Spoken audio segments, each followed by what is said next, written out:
The story of Hagia Sophia, I'm going to talk about it more when we go over there. Okay. They converted that into a mosque in 1453 when they conquered the city, but they didn't convert this one into a mosque. And the reason why, they justified as, well, we need one mosque and you got a mosque. So the Christian population, the local Christian population, need to go somewhere to pray. That's it. So that wall in front of us, that's the second courtyard. That's the entrance of the original palace. The palace was completed, well, in a year which we can't really differentiate, because when was the palace built? Was it the palace, the original palace, or are we talking about the expansion? So the dating, well, too many people have too many different datings, but as long as we know, in 1471, almost 20 years after the conquest, this was declared the capital. So they built the palace over here. They completed the palace over here, and they had the opportunity to move over here. But before that, there were two capitals, Edirne and Bursa. Bursa is down south. Edirne is up northwest on the Greek border. So those two capitals lost their power influence significantly when this place was declared a capital. But for a short while, a sultan wants, sultan gets. So if he says, I want to sleep here in the dumpster, nobody's going to say no. So, as I said, many expansions were added later on. So this courtyard that we're walking on is the first courtyard. And this was added later on. On the left-hand side, the walls that you're seeing over there is called darphane. Darp means to beat something, not someone. Well, could be someone, but it's to beat something. And hane means house. So the house where we beat people up, it's the dungeon. No, it's not the dungeon. This is where they print the money. Okay. So in still modern Turkish, we use the exact same word where money is being printed. That room is called darphane, to the house where we beat people up.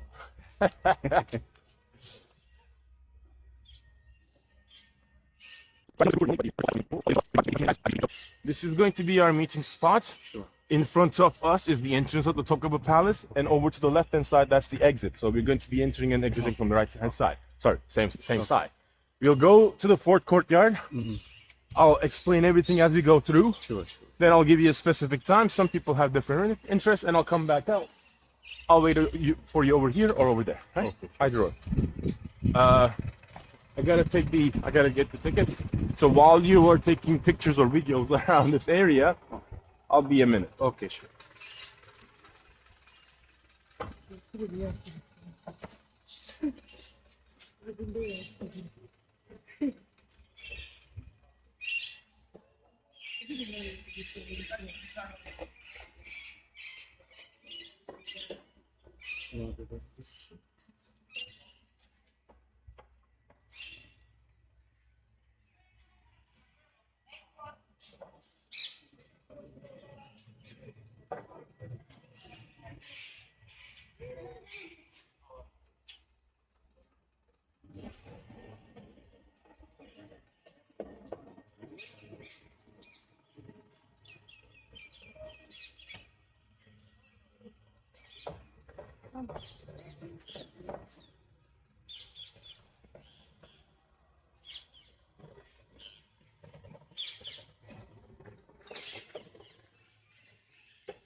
लोग भी चले गए नहीं मुझे सब कितने ने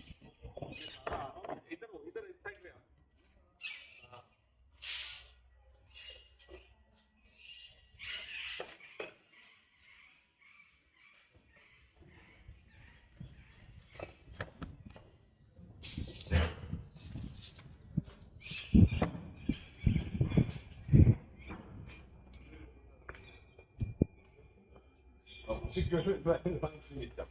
İlk arkadaşlar.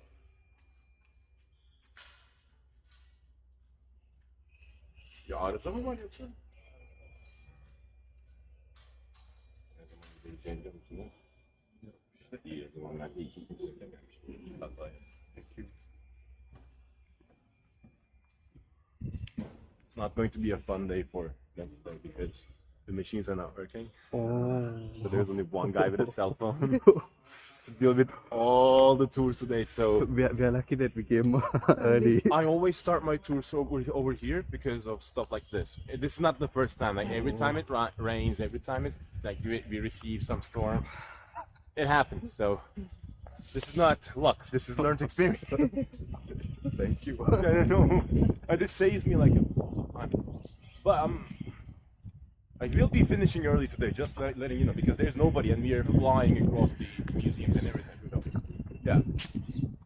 On the left, sorry, right-hand side, this entire section is the kitchen.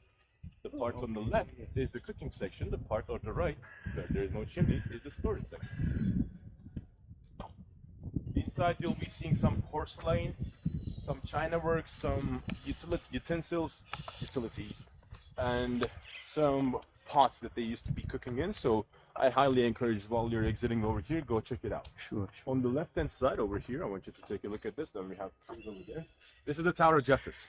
So they built this tower because this could be seen from every single part of the town back in the time that they built it. So everybody knows where they're being controlled or their leaders are from. So right directly below this place, we are seeing some golden bars. So that is called, I'll give you the name in Turkish, Ottoman. Divani Humayun. Now, if you're speaking Arabic, Urdu, or Persian, you kind of will understand this, phrase. Divan means a council. Humayun, Himaye, maybe you speak Arabic, is the places and the people of control. So into English, they translate this into the imperial courthouse, but I find that name to be a little bit off because it's not a courthouse. When I say that, people think, oh, there's a master judge and they're sentencing people. No. This is where the ministries and the important people in some mayors gather and talk about the future or the past of the empire. Kind of the parliament. Okay. Not even a kind of, like, it's exactly like a parliament. But we don't elect those people, so. The second courtyard is in the original, well, the second and the third courtyard was in the original sections of the palace when it was built. The first and the fourth one have been added later on. And the Topkapi Palace is linear, so it's like a tunnel. You start from 1, 2, 3, 4, and then you come back out from the same way. So I want to orient you, I want you to be orienting yourself so you can navigate yourself.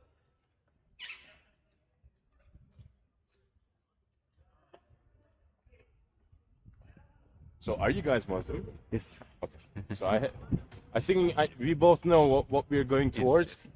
The Prophet's belongings and everything, the holy relics. Okay, so you want to go there. All right. Yes. I'll show you where it is. See, I can't talk inside, or you can't take any pictures, so they'll be stopping that. Oh. Yeah, just heads up. Some places over here, some rooms, you can't take a picture or video, but usually nobody bats an eye. But when it comes to that place, it's a holy place. Okay. So, no recordings. But if you go holy relics of Topkapi Palace, every single item is online, so you'll be fine.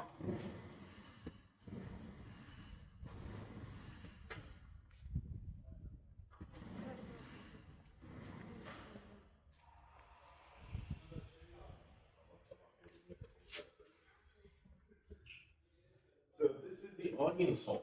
This is the golden ceremonial throne that's been only used in ceremonies, and that one is the regular throne. It looks like a bed because it's meant to be, you're supposed to be comfortable, etc. So that's what that is. This is ceremonial.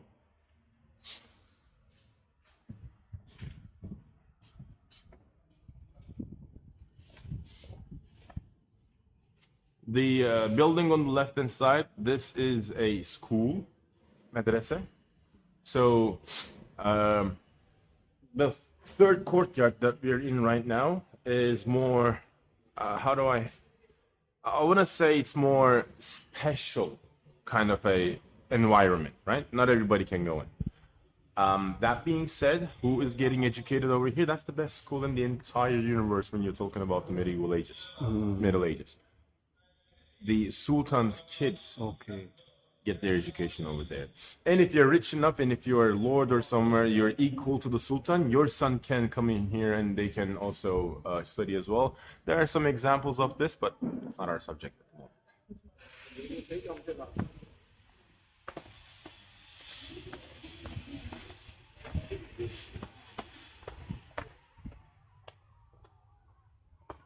So this building that is closed is the original treasury. I call it the Sultan's wallet. Nice. You get it. The entire wealth of the empire used to be Where the belongings of Door. prophets? Belongings of? I'm working here. Is it? So that one is the treasury. When Selim I expanded the empire into the Middle East and Northern Africa, they had so much wealth that they had to build another one. So that's the second treasury. Okay. So this is the library that was built by the same guy who built the fountain in front of the palace, as you saw.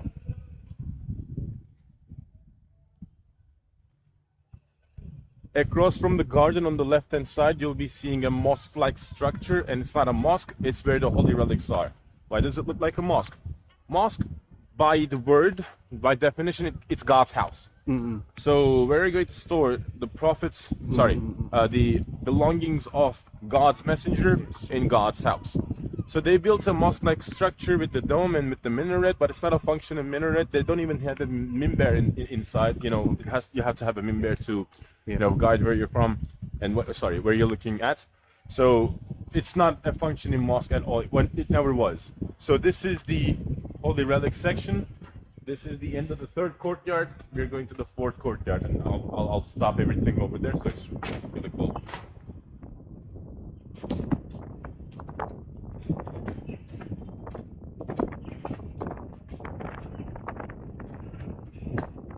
This part.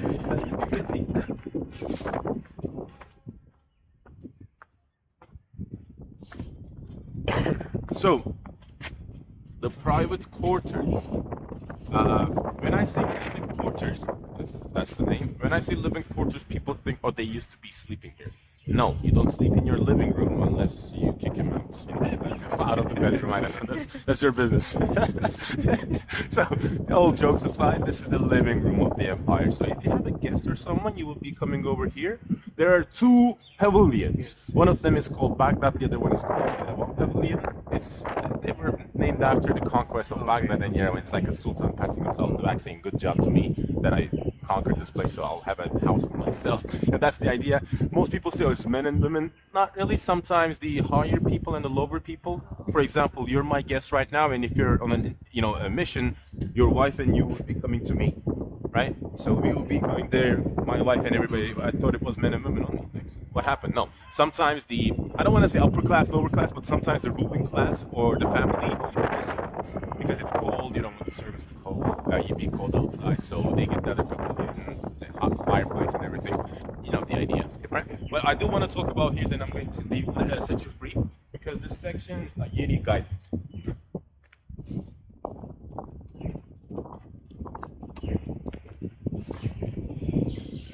A small masjid is over here. This used to be where the Sultan's family did their prayers outside of the Friday noon prayer. For Friday noon prayers, they went to Hagia Sophia. For other prayers, you can come here. There are other masjids in the palace. Now, you'll notice that we are using a slightly different definition for a masjid, and I'll explain you what that is. So, you have a mosque, right? A gigantic mosque. It has a mimbar, mihrab, and it has the platform and everything inside. That's what we call as a jami, right? Now, in the Arab world, they call that a masjid. We don't call that a masjid. A masjid is a small mosque, okay, which has mimbar in it. Sorry, mihrab in it. So the only thing you'll have is you know where you're going to be, praying towards. Other than that, nothing, right? So it's not like you will have decorations, but not like impressive decorations because it's not monumental. It's just a small place. You have a gigantic cathedral, and then you have a chapel. The same mentality because these lands used to be Christian, so we learned something from them, so we adapted it to their culture as well, in some ways. But yeah, so a masjid is a small mosque, jami is a big mosque. So that one, at the top of the hill, that's a jami. That's a grand mosque. So we just built that, I think it was, the opening was 2020 because it was pandemic, so we were like, hey, why are you going over there? It's the pandemic, but yeah. So that's the mosque that we built in 2020. It's called Çamlıca Mosque. Çamlıca is the name of that mountain. Okay. So you see those two mountains side by side? Right, those are Çamlıca Hill. The importance of that is the highest point of Istanbul, standing in 512 meters from the sea level. The flag at the top of the hill, kind of blocked by some clouds, we can see that marks the top of the hill. Okay. Right? And it's a must-go place, one of the must-go places for the local tourists. For example, I'll give you an example. Right? We're all from Istanbul. We gather. We're like, hey, let's go see some scenery. Let's go have tea. And we all know where we're going to. Right? I said tea. Tea's everywhere. But I say a nice view, right? So the first thing that comes to mind is over there. You're a family member from other city, and I'm in Istanbul, so you're visiting me. I have to take you there. Because I'll tell you, if I don't take you there, when you go back to your own city, you will never talk to me again. And I'll tell you the reason why. There's a logical reason behind it. So in the 1950s, 60s, 70s, the old Turkish movies, they all had sceneries from Istanbul. They had two sceneries, one from the Bosphorus, somewhat, and then they would be filming either the hill or from the hill. Okay. So everybody knows about the hill. So it's kind of like, come on, let's go. You know that kind of, like that Eastern culture, I know you guys have it too, right? Yes. It's not that different from what we're having over here. So that mentality it's still alive. So if you have nothing that you're going to do, and you have nothing planned, go there. Yeah, inshallah. It's a nice view. It means nothing to you. You won't see you will see a nice view, but that's it. You won't understand what you're looking at, but it's still a beautiful place, right? So if you have a guide to take you there, maybe they can explain something else better than I do. So this is the Asian side of Istanbul. Okay. This is the European side. Yes. So that's the Bosphorus in the between. Yes.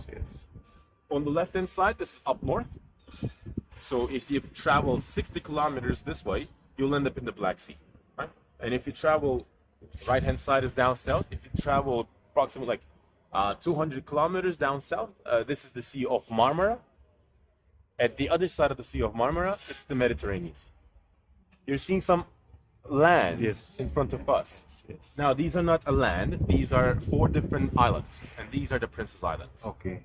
I think you've heard of that before. That's it. Do you have any questions? So we'll be. You're free to go visit anywhere you wish, right? Let's set up a time. So it's like 9:15, 10:15, right? Okay. You're the only people, so you show up. Don't be late, but I think you'll be early. Sure. There's no queue anyway. Okay. You remember where to go? Yes. I'll see you there. Thank you.